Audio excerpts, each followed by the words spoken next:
selamat pagi, selamat siang, selamat sore, maupun selamat malam kepada teman-teman dimanapun berada. Pada kesempatan kali ini kami akan mempresentasikan salah satu materi pada mata kuliah jasa audit dan atestasi, yaitu audit berbasis risiko.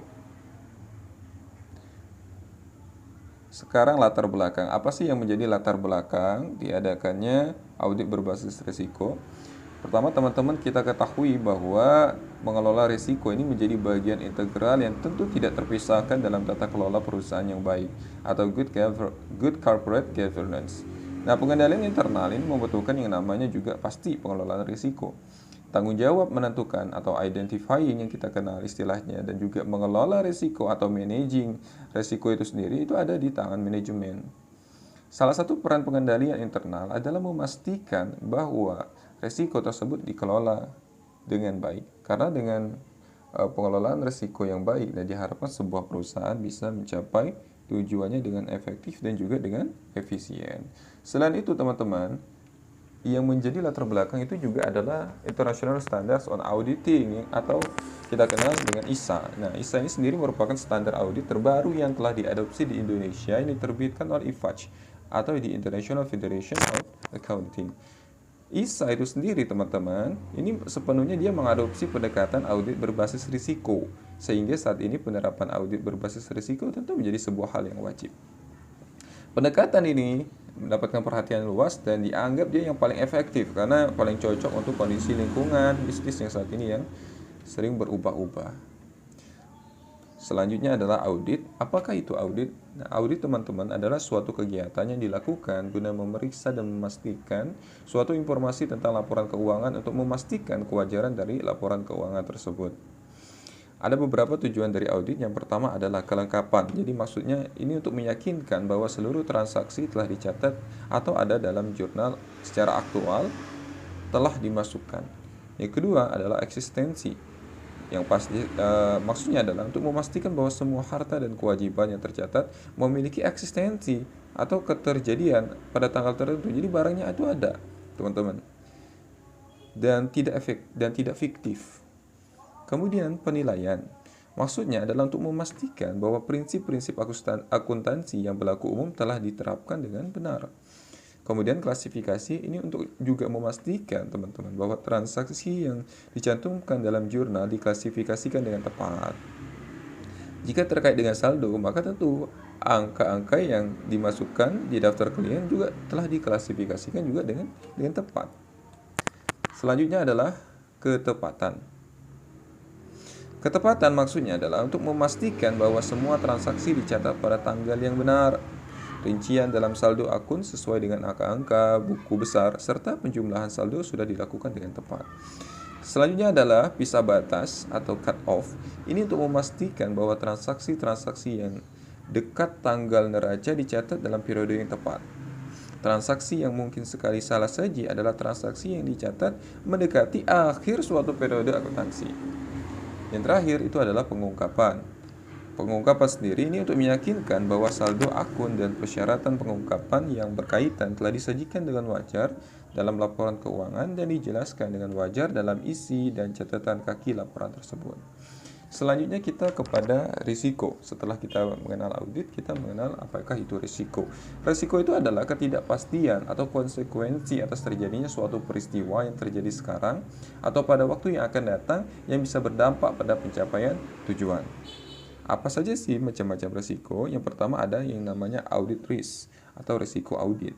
Ini adalah risiko auditor mengeluarkan pendapat wajar tanpa pengecualian padahal dalam laporan tersebut terdapat salah saji yang material.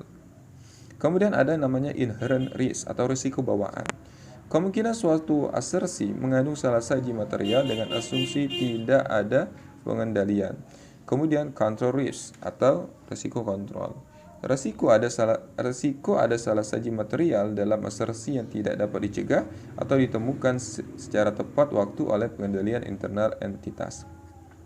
Kemudian detection risk, ya ini adalah risiko auditor untuk tidak menemukan salah saji yang sebenarnya ada setelah melakukan prosedur audit. terakhir adalah business risk atau risiko bisnis. Ini adalah potensi terjadinya suatu peristiwa, tindakan atau tidak dilakukannya tindakan yang mengakibatkan klien gagal untuk memenuhi tujuan usahanya atau bisnis objectives, atau gagal dalam mengidentifikasi tujuan usaha yang diharapkan oleh stakeholder utama. Sekarang, apakah itu audit berbasis risiko? Audit berbasis risiko adalah proses pendekatan dan metodologi audit untuk meyakinkan kecukupan bahwa risiko pada sebuah perusahaan sudah dikelola sesuai dengan batasan risiko yang ditetapkan. Pendekatan audit ini fokusnya dalam mengevaluasi risiko-risiko baik strategis, finansial, operasional, regulasi, dan lainnya yang dihadapi oleh sebuah organisasi. Tujuannya adalah untuk mendapatkan jaminan bahwa tidak ada salah satu material baik yang disebabkan oleh fraud maupun kesalahan yang ada dalam laporan keuangan organisasi ataupun sebuah perusahaan. Terdapat 3 tahapan audit berbasis risiko. Yang pertama adalah risk assessment, yakni prapenugasan isinya, kemudian melaksanakan prosedur penilaian risiko dan merencanakan audit. Tahap yang kedua adalah risk response atau mendesain dan melaksanakan prosedur audit lebih lanjut yang menanggapi risiko yang dinilai dan mengurangi risiko material salah saji dalam laporan keuangan ke level terendah. Kemudian yang ketiga adalah reporting atau menerbitkan laporan tadi dengan kata-kata yang sesuai berdasarkan temuan audit tersebut. Apakah manfaat audit berbasis risiko? Setidaknya ada 5 manfaatnya. Yang pertama adalah fleksibilitas waktu. Karena prosedur penilaian risiko tidak menguji transaksi dan saldo secara rinci, maka prosedur itu dapat dilaksanakan jauh sebelum akhir tahun. Ini dapat menyeimbangkan beban kerja audit secara merata sepanjang tahun.